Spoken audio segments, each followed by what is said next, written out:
in one day. I must be going crazy. Howdy, everyone. Aaron Boster here, and thanks for learning about MS with me. It is MS Awareness Month, and I have committed to jumping online to live stream very frequently this month. So I can connect with you, and we can together grow our global MS village. Now, I've never live streamed at these times before. I've done this a few times, as you're well aware, early on Saturday, early on Sunday. Recently, I had an awesome time live streaming a little bit later in the evening, and now it's the middle of the day. I am traveling and I have an hour free, and I thought, what the hey, I'm going to jump back online to hang out with you guys. So I've got Carla online. Hello, Carla. How are you doing? I've got Awkward Allie. Hello, how are you? Divine is here. Darla is here. Ada is here. Crystal Akers is here. This is fantastic. Becky is here. There are 37 people that have jumped online, and that makes me feel super awesome. I hope that you're all doing well, and I hope that you are participating in MS Awareness Month in your own way. I wanted to talk to you guys today about your MS village. It's my strong opinion that you don't have MS by yourself. You have MS with your village. Hey, Susie Q, how are you? Hello, Stacy. Hello, Kate. It's great to see you. Hello, Janine. Hello, Samantha. Wonderful people getting online. Hello, Paul. As you jump online, please make sure to tell me where you're calling in from. I love seeing this growing online global community.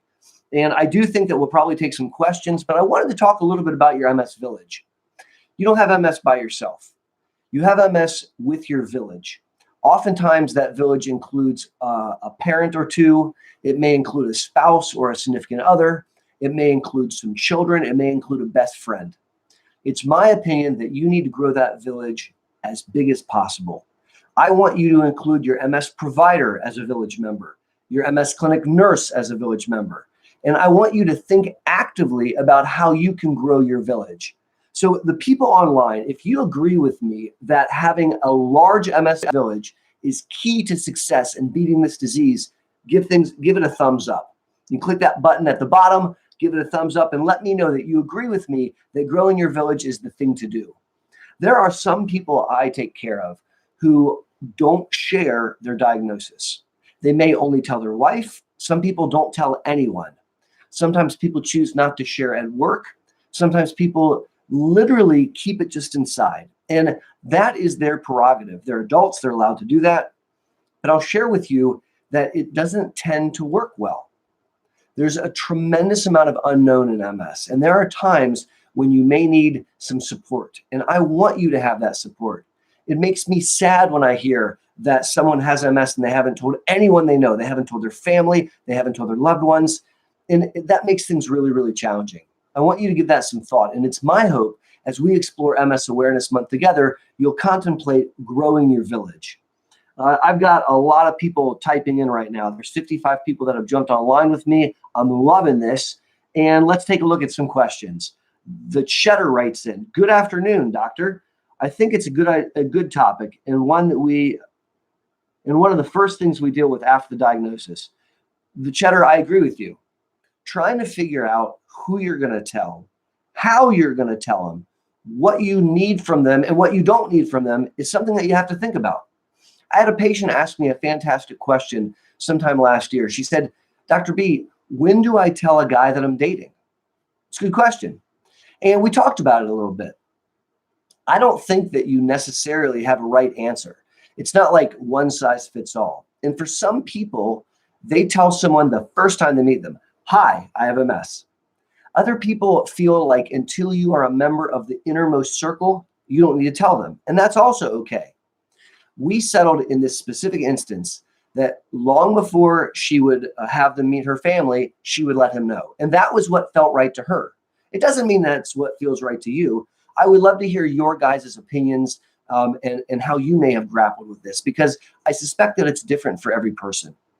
Last March 2nd, in the Puerto Rico MS Foundation, I ran 5K. Wow, that's fantastic. Let's celebrate that. As you're well aware, it's my opinion that people with MS that exercise fare better compared to those that don't. Exercise literally slows down your disease process. People who exercise fare better long term, and running a 5K is remarkable. Thank you for sharing that. Carla, my village has 2 MS members. That's fantastic. But Carla, allow me to argue with you a little tiny bit. There are 55 people online right now. There are 8,000 folks that follow this channel, and we want to be village members. Now, we might not be a village member like a friend that you get together with on Wednesday and have coffee. We might not be a village member like a family member that attends your doctor's appointment. But Carla, I want us to be village members too. We are here supporting you, and I love the fact that you're online supporting us. And so what do you say? Is it possible that we could extend our village to include virtual village members? I think that makes a lot of sense. What do you guys think? Do you guys think a virtual village has validity? I didn't mean for that to rhyme, but it does. I think that virtual village members can be completely valid. What do we got going on here? Susie Q jumps on. She says, I feel some people might think of me as a chore, which I want to avoid. It's a bit painful to think about. Susie, I hear you. And we don't shy away from difficult questions in clinic. And I'm not going to shy away from difficult questions in one of my videos or in my live stream. I've just got to be open and honest and real. And allow me to give you a slightly different perspective. And I'll use an example of when I'm dealing with a husband and a wife. And let's say the husband has MS and the wife is a care partner. Not infrequently, the husband doesn't want to be a burden. He says those words, I don't want to be a burden. I don't want to be a chore. And I think in his heart, he thinks he's protecting his wife. He's protecting her from having to deal with the reality. Well, what he has to understand is she's already in it to win it. She's already deeply involved. And him not sharing with her doesn't alleviate her fears and concerns. There's a study that was done that asked about 1,000 people with MS and about 500 care partners a bunch of really tough questions. And what they found was shocking. Most care partners, over half of care partners, are scared. They're fearful of what's happening to their loved one. They're scared of progression, and they don't want to talk to them because they're scared it'll upset them. Basically, the opposite of what you're sharing. The care partner may have those feelings also. And I want to make one more comment. Susie, I don't think it's fair for you to deny the world you. I don't think it's fair for you to deny the world access to you. I bet you are a beautiful and amazing and wonderful, complicated human being. And yes, there may be a time that someone has to help you out, and there is no shame in that. But the amount of joy that you will provide by being present, the amount of love that you will provide by being with people, it usurps and surmounts that infinitely. And so I understand the desire of not being a chore.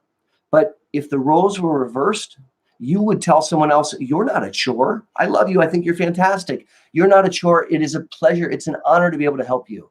And I think that we have to apply that to ourselves also. There's 87 people online. That's pretty cool. Awkward Alley writes, whoops, did I lose it? I'm not good at using, there we go. I found it, guys.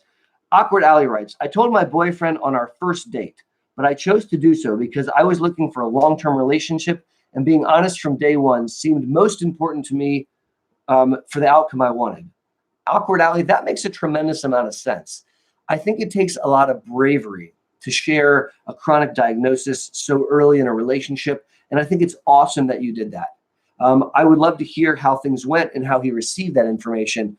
So if you feel up to it, type in a response. I'd love to read it. Sarah Woods writes in, Dr. B, a Facebook group, or Dr. B started a Facebook group so we can all chat and share. Well, you know, actually, there's an amazing person out there who goes by a handle of Spirited, and she has helped set up a Facebook group. I'm not very good at Facebook, and I'm still learning. And so I have to dedicate a little bit of time so I can understand the Facebook group that she set up, because I would like to invite all of you to hang out there too. Right now, I am loving these live streams on YouTube, and I love the fact that you guys are joining in. James Deering writes in, I had a cough for many years. I had 4 surgeries for sinus and GERD. Found an ENT to block the nerve in my throat. ENT says MS. My neuro says nope. Can a cough come from MS? So you can have a cough from a lot of different reasons. And I'm not aware of cough being a classic MS symptom. I'm not sure I've seen that. I'm not saying that it's impossible. And there's definitely brain centers that are involved in cough, but that's a new one to me. Cameron Sexton writes in Indeed, "What's up, my man? It's good to see you." Fallon Diller joins and says that I'm freaking awesome. Well, Fallon, you're freaking awesome. I am invested in helping people with MS feel empowered. I want to energize you and I want to educate you, because it's my contention that my role as a village member is that of an educator. I read a bunch of books. I have now spent about a decade and a half caring for families with MS. And that doesn't make me smarter than you, and it doesn't make me better than you. It just means that I have read some different books and that I've talked to a lot of families with MS. So if I can turn around and help you or help your family or help someone else grapple with this condition and be the most awesome version of them despite having MS, that makes me feel really, really good. Bruce Owen writes, "Is Ocrevus the best DMT for me since I was diagnosed at 48 years old?" Bruce, that's not enough information for me to answer your question. Ocrevus is a highly effective therapy. It's one of the top 3 therapies I think that we have available as it relates to efficacy, which is super cool. I don't know if it's the right drug for you. There's a lot of other information that I would need to understand before I could answer that question. Awkward Alley writes, "I only have about 10 people, but I have a huge family and friends online, which I love." I think that's a pretty solid village. Awkward Alley says that she's got about 10 people, but she's got a giant family, and she leans on this online community. And really, as we talk about growing village members, I think we should count. I think that we are village members. You know, when I started my YouTube channel, it was to help educate my patients in between visits. And I hope that my videos do that. I also hope that they can help other people that are not my patients so that they can learn and up their game. And one of the things that I never anticipated was how amazing the comment section is. I love reading your comments. I have people from all around the globe that write in and they share their experience, they share their tricks and their tips and their hacks, and they share their successes and they share the sadness and the grieving of their loss. And it is a touching and amazing place. If you guys haven't checked out the comments, you should totally do that. I think it's really, really cool. And I think it speaks to the power of this online village, of this online community. Elizabeth Campbell writes, "Hi, Dr. B. Liz here from Scotland." Hello, Liz. Both my kids have a diagnosis of MS. My son at age 27, my daughter at age 30. Is that relatively common? They also have a first cousin with MS. Well, Liz, thank you for jumping online with me, and thank you for the question. It is not common that there's multiple first-degree family members with MS. That is not common. It is seen. One statistic that I remember from training was it was a little bit less than 10% of families have clusters like that. The reality is that we don't have all the answers as to what causes MS. I've done videos and I've done line streams where I talk about what we believe causes MS. The genetic predisposition, the environmental risk factors, which augment that, and then bystander immunity, when someone sees a virus and their immune system takes a wrong turn trying to attack that virus. It stands to reason that there's a lot that we haven't uncovered. And it does make sense. When you talk about 2 of your children, they share half of their genetic makeup. And so they may share a lot of genes that encode for their immune response. We do see clusters of families, but it is not common. I hope that both of your children and your cousin have sought treatment. I hope that they're thriving despite having MS. And I think it's amazing that here we have a village member who has jumped online and is sharing and learning. And that means a lot. And that's a very impressive thing. Your kid's mom is really cool. Cameron writes, "I'm Sans Zuckerberg." All right, so I hear you, Cameron. And, you know, I think that there's lots of different roles for different forms of social media. I certainly have enjoyed this YouTube forum. It's one that I've grown increasingly excited about, as evidenced by the fact that me as a goofball, I've jumped online twice today to do live streams. This really gets me fired up. I've got Divine Misery that writes, "How do you help a newly diagnosed family member who doesn't want to go on a DMT if there's no new activity?" Divine, you know, I've spoken to a lot of people with MS, and I've spoken to a lot of people that don't want to go on a disease-modifying therapy. And let me say a few words. Number one, you can't make them. I mean, you're not going to hold someone down and stick them with a needle 3 times a week or force a pill down their mouth. That's not going to happen. And we don't want to make them. We want instead to help them understand. See, I don't view my job as an MS doctor as being paternal and telling you what you must do. I view my job as an educator, and I need you to understand why I think it's important to take a disease-modifying therapy. Now, that doesn't mean that I don't try to be really persuasive. And if someone's not willing to take an MS medicine, I have to talk to them about the natural history of MS. What happens if we don't treat MS? And I'll be very honest with you, it's not a nice conversation. It's a conversation that involves loss of bowel function, loss of bladder function, loss of erectile or sexual function. It can be a story that involves walkers and wheelchairs and a bunch of things that I don't want to have to talk to a newly diagnosed patient about. I also want to say that not everyone is ready at the same time. I have some patients, they meet me and they leave that first visit signed up for a medicine.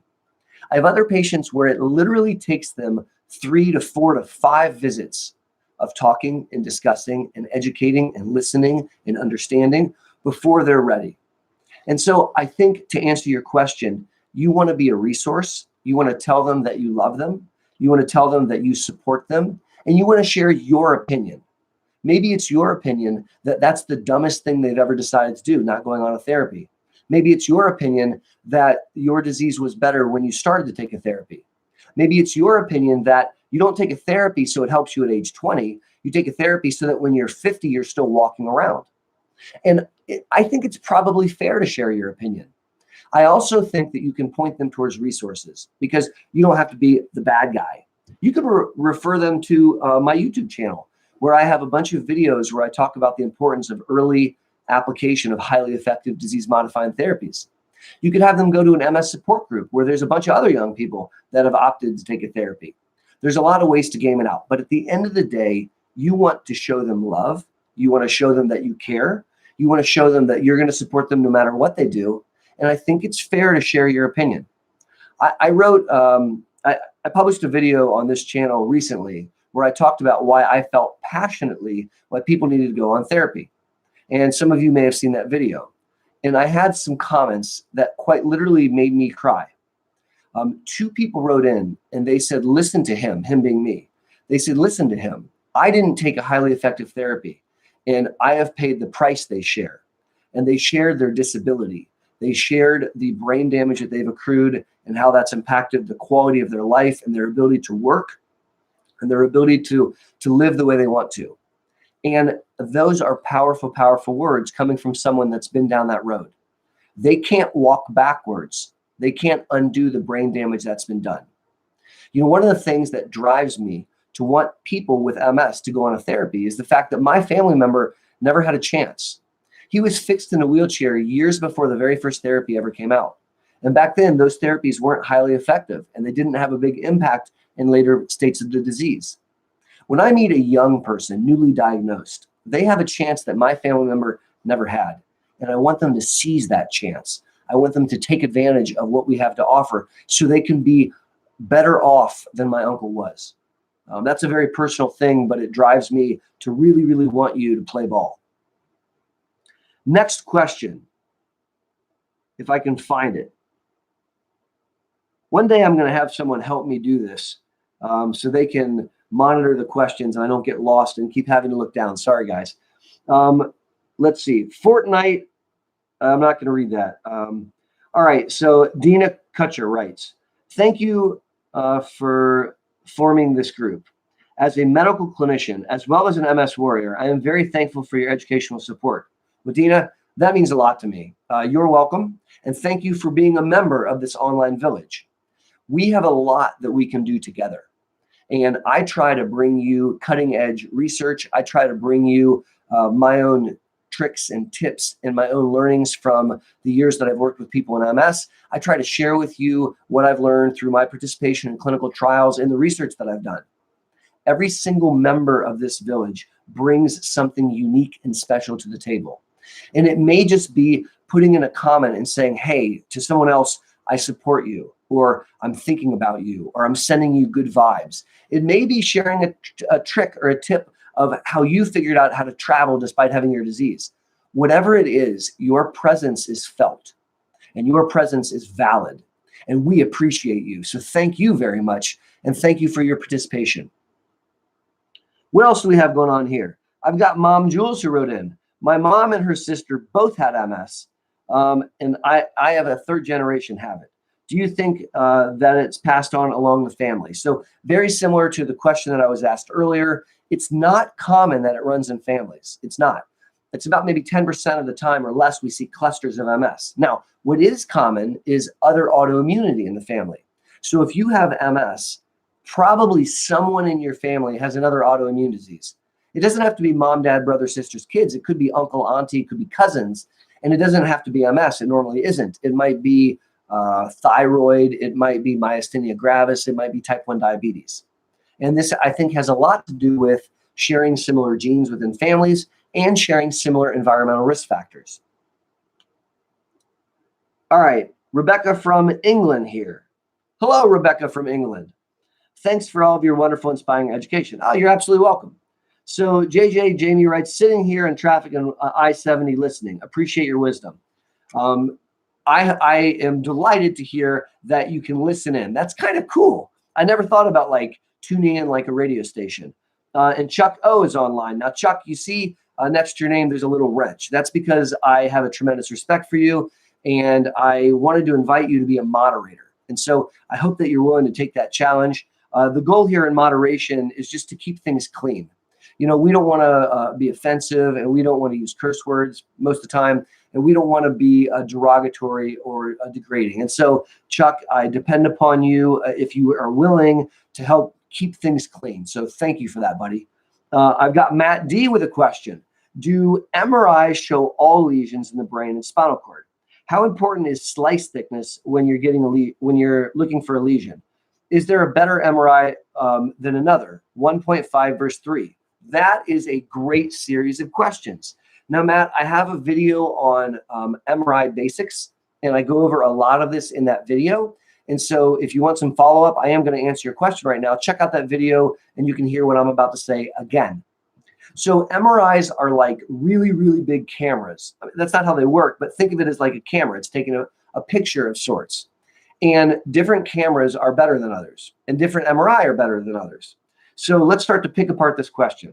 First of all, the type of MRI. Now, I have an opinion that Siemens makes the best MRI. That's just my opinion. I'm not paid by Siemens. I don't get a kickback from Siemens. I just really like their MRIs. I use a 3 Tesla Siemens in our MS center, and I think that is probably the nicest machine out there. I tend not to like GE. Now, I'm not saying something derogatory about the company GE. GE is an amazing company, but I don't like the quality of their MRI machine. And that's just an opinion. It doesn't make me right.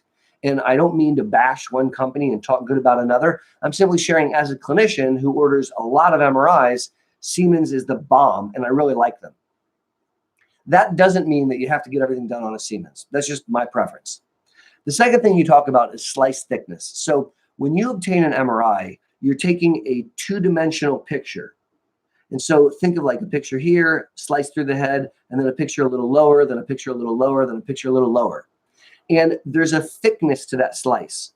The thicker the slice, the less information you're going to learn.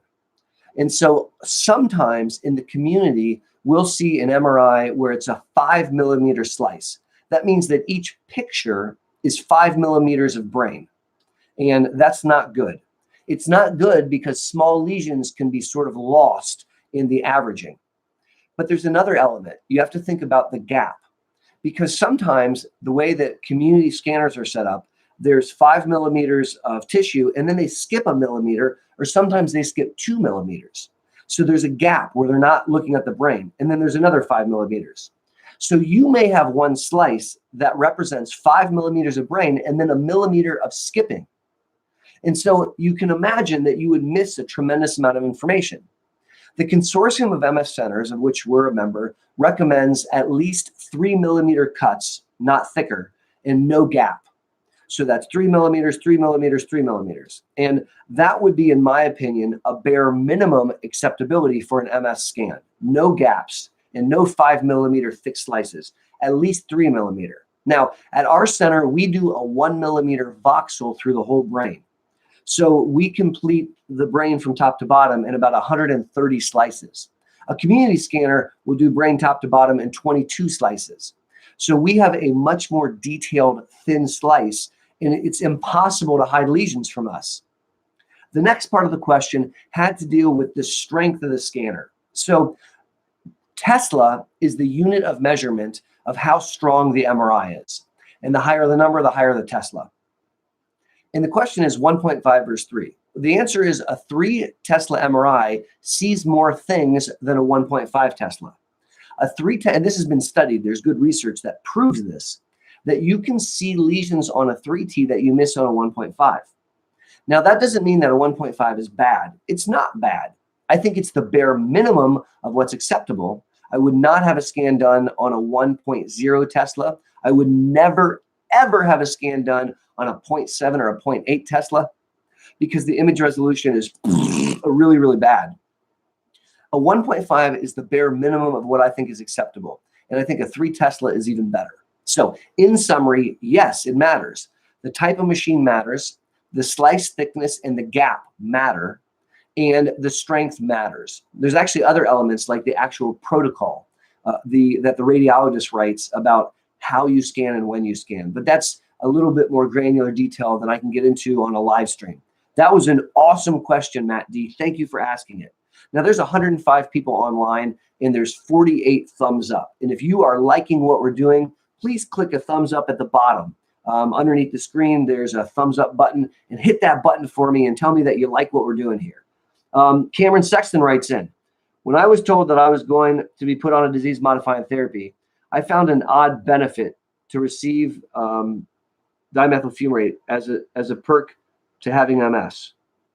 And so, Cameron, I'm not exactly following, but I'm going to use what you said to make a point. I want to empower you, and I want to help you be the most awesome you. And there are more advantages to taking a disease-modifying therapy than just the obvious. You're really buying an insurance policy that you're doing things to prevent a future attack. In the same way that not smoking helps decrease the risk for an attack, in the same way that exercise helps decrease the risk for an attack, in the same way I believe that high vitamin D decreases the risk for an attack. When you're taking an MS medicine, you're buying an insurance policy protecting you against future attacks. Now, it's not a 100% insurance policy, but it's still quite substantial. And I have found in talking to people with MS that when they start a therapy, it's kind of like a weight is lifted because now they're on something that's protecting them. Now, I don't assume that every human with MS feels that way, but I hear it a whole bunch. Gina Graves writes, most of my friends stopped talking to me after I started to need more help. I feel abandoned. I wish I knew how to make it better so I don't feel that way. Well, Gina, number one, thank you for being brave enough to share that. Those are some serious words. And I want to say thank you for your willingness to be brave and to share that with this online village.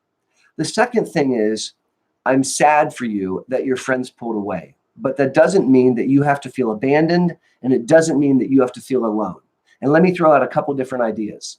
Number one, you're doing something right now to expand your village. You're talking to me, and you are communicating with 104 people from around the world that are all impacted by MS in one way or the other. And so I just want to point out that you are a member of this online village, Gina, and you are not alone. You are wonderful. We love you, and we want to support you, and you're worth it. Now, the second thing I want to say is you can seek out a group of people that understand.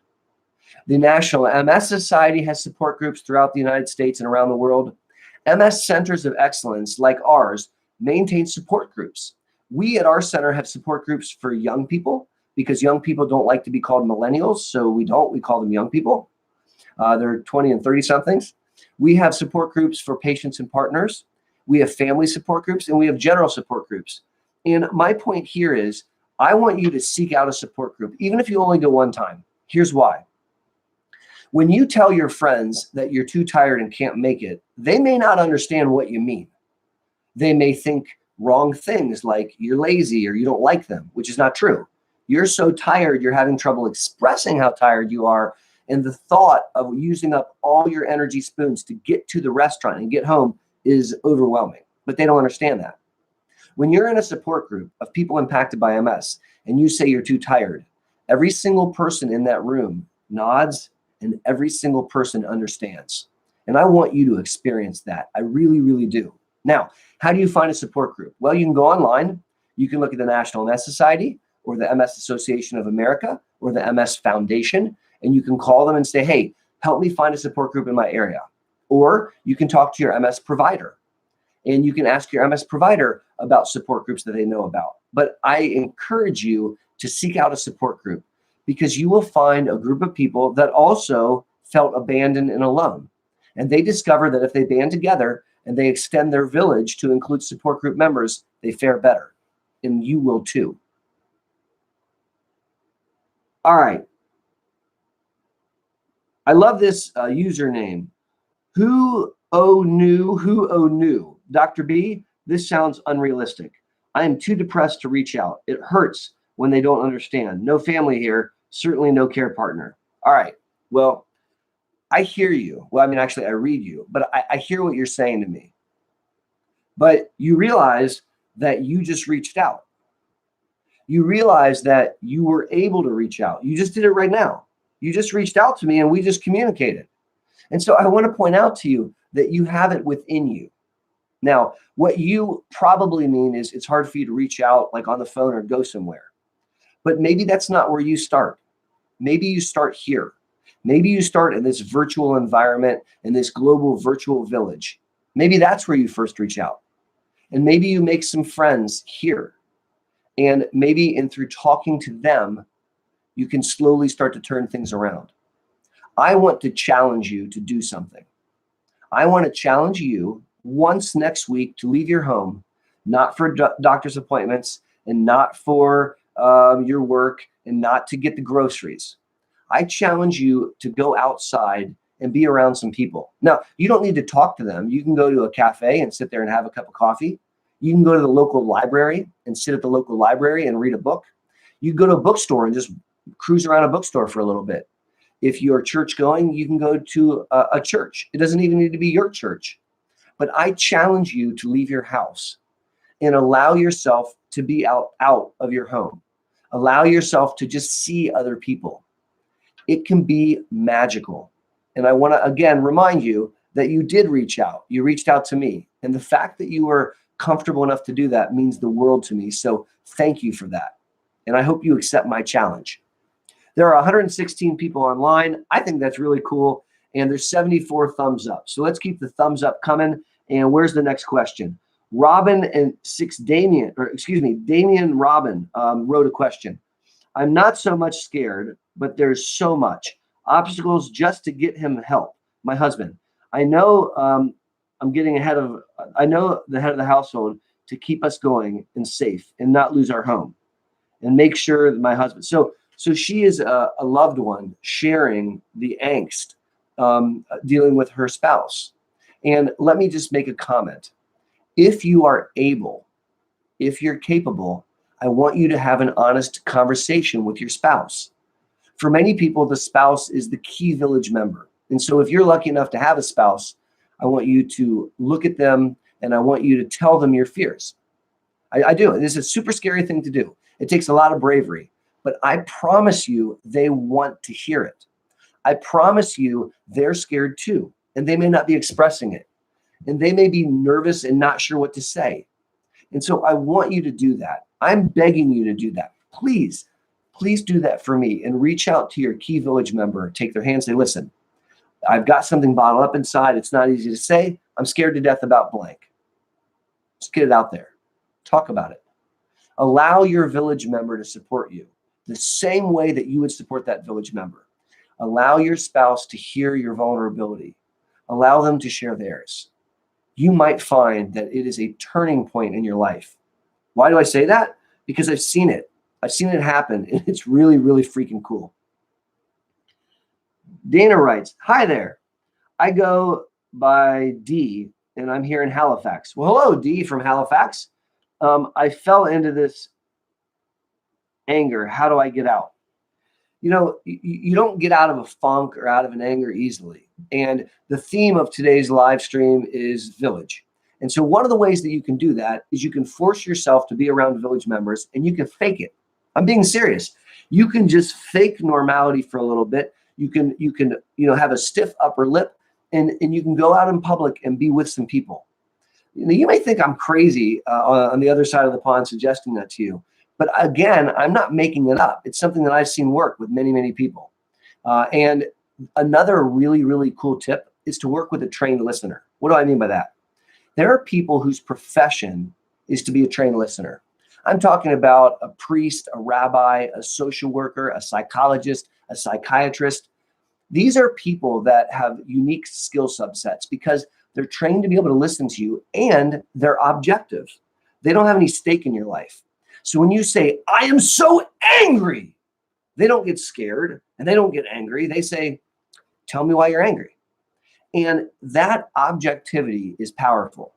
That objectivity allows you to have breakthroughs and aha moments that can be life-changing. And it's a powerful way of getting over being angry. So food for thought. Thanks for writing in, D from Halifax. Thank you for joining online. BK Holly R writes, my village is small. Husband and 2 Pilates teachers and my neuro. My family treated me as if I was incapable of doing anything. I also told my husband early, before our first date 13 years ago. That makes me feel tearful. And again, BK Holly, thank you for the bravery and being willing to share your experience with your village. I think that it's really cool that your family is let into your village. And I think it's really cool that you've told your Pilates teachers. You know, sometimes family and friends with the best of intentions dotes upon you or makes assumptions about what you can and can't do. And I want to share an experience that I had when I was an undergrad. When I was an undergraduate, I was a RA of a dorm. So I was like the kid in charge of keeping the peace in a dorm. And I really enjoyed doing it. And we did some exercises. We went into a ropes course, and this was to build trust and to build community. Kind of like I'm talking to you guys about a village now. And there was a guy there in college that I didn't know very well, and he had cerebral palsy. And so he had one arm that was curled up, and his leg was thinner and turned in. Now, this guy was in college with me. And he was a very, very smart guy. And we were at a ropes course. And at first, I was being a dummy. I didn't mean to be a dummy. I thought I was being helpful. And I was spending extra energy trying to help him. And about 10 minutes into it, he turned to me, he goes, hey, treat me normally. I can do this the same way you can do this. And I don't want your help. Thank you, but I'm okay.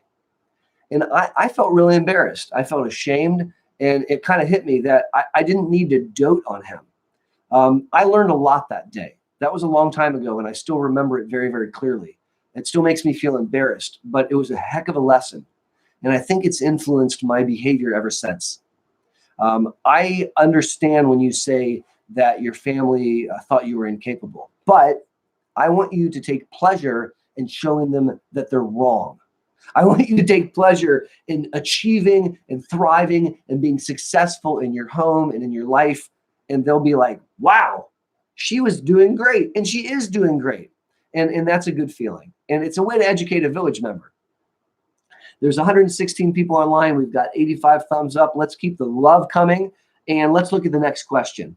Divine Misery writes, Tanya, you should be empowered. We will support you and pick you up if you fall. I love Divine Misery. That's freaking awesome. This is what I'm talking about. This is an online community. You're not just interacting with me. You're interacting with Divine Misery. And I don't remember where Divine is writing from, but it's probably not where you live. And that's really, really cool. Thank you, Divine. You're awesome. I've got Mama Jewel said, sometimes people who can't see the symptoms are not very understanding. You are really, really right. You're totally right. A lot of MS is invisible. So much of this disease is invisible. And I have several videos on my channel talking about the invisible nature of this condition. Some of the most intense symptoms are invisible. What do I mean? I'm talking about depression, anxiety. You can't see that to look at someone. I'm talking about pathologic fatigue. I'm talking about blindness or double vision. I'm talking about burning numbness. I'm talking about bladder incontinence and bowel incontinence and sexual dysfunction. and heat sensitivity and motor fatigue and cog fog. These are all things that other people can't see, and they're real. And so I want you, Mama Jules, to help me in educating. And there's a lot of different ways we can do that. But telling someone, I look okay, but I'm struggling with X and Y. Sometimes they can't hear you, and sometimes they can. It is a challenge because, quote, honey, you look so good. I saw a shirt once, and it was a really funny shirt. It's a little bit sassy, and I don't think that I would necessarily wear it, but it really struck me. And it said, I don't look sick. Well, gosh, you don't look stupid. Now, I'm not calling other people stupid. And again, I'm not promoting walking around calling other people stupid, but it makes an interesting point. I might not look sick, but I am. And what I'm doing is I'm faking being well. And I hear that a lot from people. Having an invisible illness is difficult because if you break your arm and it's in a cast, people will carry your book bag. But when you're so profoundly tired that you have to take a nap after a shower, people don't always get it. Awkward Alley writes in, we've been together for 6 months now. He actually moved in with, after my family I nannied backed out. So they're living together. He has done a lot for research about MS and is active in my treatment. That warms my heart. Remember, guys, when I was talking earlier to Awkward Alley, she said that she shared with her boyfriend very early on their first date. She told him that she had MS. And I asked her, well, how did that go? Well, it's been 6 months. He's a support. He's doing research, and they live together, which makes me think it's going really well. And Allie, I am excited about that village member. From the little bit you shared, sounds like he's a keeper. That's really cool, and it warms my heart to read your story. Thank you for sharing it. There's 120 people online. There's 91 thumbs up. Now, I have got to get off the line here at 5 o'clock my time. I've got a couple more minutes, and I want to ask you guys, can you throw me a few more thumbs up so we can hit 100? That would be really cool before we log off. A couple more questions. My husband says that even if I became a chore, he would still love me and care for me. Heck yes, that is exactly right. Many of us, when we get married, we say a vow. I did. You probably did. And oftentimes the vow sounds like something like, I promise to honor and love you for better or for worse. Well, think about that for a second. You said to him that you would promise to honor and love him for better or for worse. And if things were bad for him, you would honor what you said. Now, in this case, you have a condition, a chronic condition, and it's worse. But he said the same vow.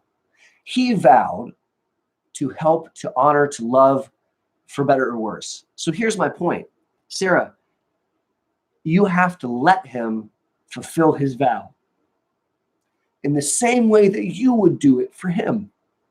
Of course, he's going to continue to love you. Of course, he's going to continue to honor you, because that's what friends are about. And that's what marriage is about. And I think it's fantastic that he said that to you. And I hope he says it to you a lot, because sometimes we need to hear that, don't we? We've got 102. We did it. We've got 102 likes. That is really cool. All right, I'm going to read Crystal Acres writes in here. When I walked or did exercise, I made my symptoms a lot worse. There were very few times where exercise helped me live. I'm in Las Vegas the last 2 years. All right, so she talks about the fact that exercise is challenging. Now, when you have MS, you have to embrace exercise, but you have to embrace it kind of in a different way. You probably can't do what you used to do in high school. I mean, heck, I can't do what I used to do in high school. And with MS, it can be even harder. And so you may have been a football player in high school, and maybe that's your introduction to exercise, pumping iron, doing wind sprints. And, at age 45 with MS, that's less likely to happen. But it doesn't mean that you can't learn yoga. It doesn't mean that you can't do chair yoga. It doesn't mean that you can't do water Zumba. It doesn't mean that you can't find an activity where you can raise your core metabolism and your heart rate, and you can stretch and strengthen, because you can. We've been running for the last several years at my center, exercise wellness program done with our amazing neurophysical therapists. And there's different components. There's an hour of group exercise, and it starts off with some type of cardiovascular endurance. And a lot of times that's a stationary bike. And you don't need to be able to balance on a bike to use a stationary bike. You can lock your feet in, and you can get on the seat, and you can pedal. And for people that aren't able to do that, they can put pedals on the floor, or you can use a hand crank. Then they work on balance exercises, which can be done on the floor. It can be done standing if you can stand, and it can be done sitting. There's a lot of focus on core strengthening and stretching. And my point here is you may need to game out a couple different kinds of exercise before you find the kind that works for you. We mentioned Pilates earlier. We mentioned yoga earlier. These are excellent ways of exercising. All right, guys, I'm going to have to jump offline here in just a moment or two. Let's take one more question, and then I want to wrap up with a few closing words. What do we got here? We've got Lynn Lizzie. I agree with Mama Jules. The difficult part of MS is definitely the symptoms that can't be seen. Difficult for others to understand. You're right. The theme of this live stream has been growing your village. And there's a value in that. Sometimes I'll give you an example where a spouse doesn't get it. So in this instance, let's say the wife is the patient and she's got a husband and she's trying to explain that she's exhausted and he's not picking up on it. And she says, honey, I'm tired. And he says, yeah, me too. Right? This happens quite a bit. Well, there's a couple ways to help them understand. And so I want to leave you with a few tips. Number one, you can bring them to a doctor's appointment. And they can sit there and they can look at the MRI and they can listen to me talk and explain the legitimacy of the symptoms. And sometimes that's very eye-opening for a spouse. Another trick that I find very effective is to go to a patients and partners support group where you're sitting in a room with your spouse along with a bunch of other partners, and there's a moderator and they're doing some things. And your spouse will have to see firsthand other couples grappling and thriving and surviving despite MS. It can be extremely educational and very, very eye-opening. All right, guys, this has been phenomenal. This is my second time jumping online. I hope it's not too much. I sometimes get accused of being too much, and maybe jumping online twice is silly. But it was something that I felt passionate about doing. I had the time today, which is unusual, and I am delighted. There's 114 people online as I close things up. We've had 105 thumbs up. And again, this is MS Awareness Month. The message for this live stream is I want you to grow your village. I want you to have the biggest village possible. And I want to extend that village to include a global online community. There's one right here. My name's Aaron Boster, and thank you for learning about MS with me. And until my next live stream or my next video, take care.